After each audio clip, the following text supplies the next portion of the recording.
खाली एक लाइन लड़का कहे पुरनकी वाली गुरुजी से सुनबे भाई नईकी वाली बड़का भैया लोगन खातिर इंस्टा पे फेसबुक पे या समय बड़ी ट्रेंडिंग में चलत भाई गीत वाह वाह वाह अब इंस्टा फेसबुक खोलत तो वही नया साल वाह वही नया साल अब बढ़िला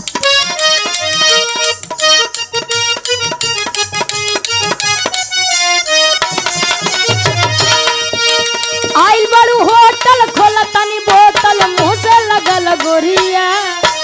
आइल बड़ू होटल खोला तनी बोतल मुंह से लगल गोरिया यो आइल बड़ू होटल खोला तनी बोतल मुंह से लगल गोरिया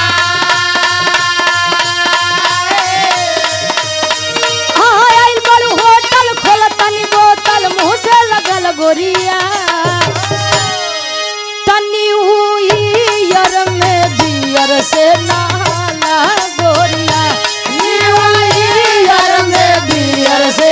नहाला गोरिया यार में बियर से नहाला गोरिया यार में बियर से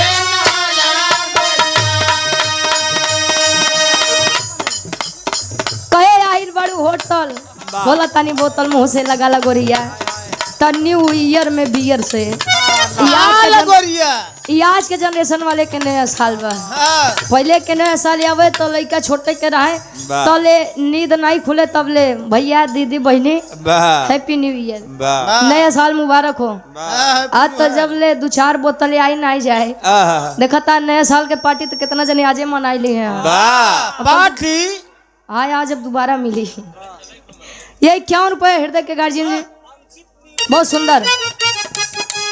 आइल बड़ू होटल खोल तनी बोतल मुंह से लगल गोरिया आइल बड़ू होटल खोल तनी बोतल मुंह से लगल गोरिया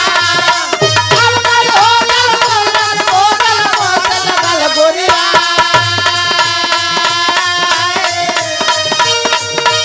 आइल बड़ू होटल खोल तनी बोतल मुंह से लगल गोरिया तनी यार में बियर से नहाला गोरिया यार में बियर से नहाला गोरिया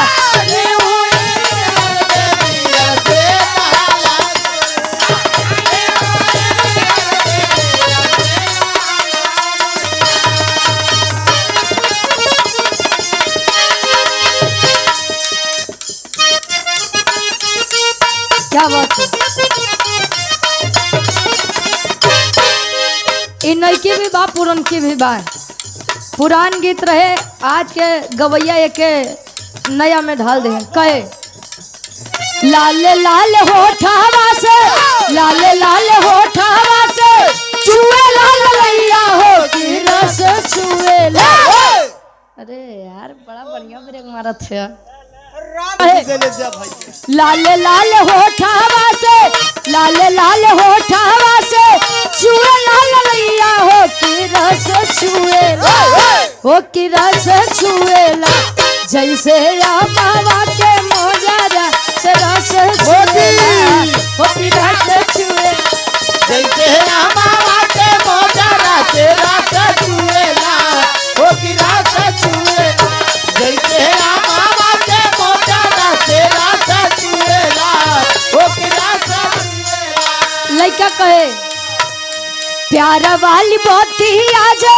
प्यार वाली बोती आजे बोले लू करे जा छुएला हो करे जा छुएला तो हर मीठी मीठी बोलिया करे जा छुएला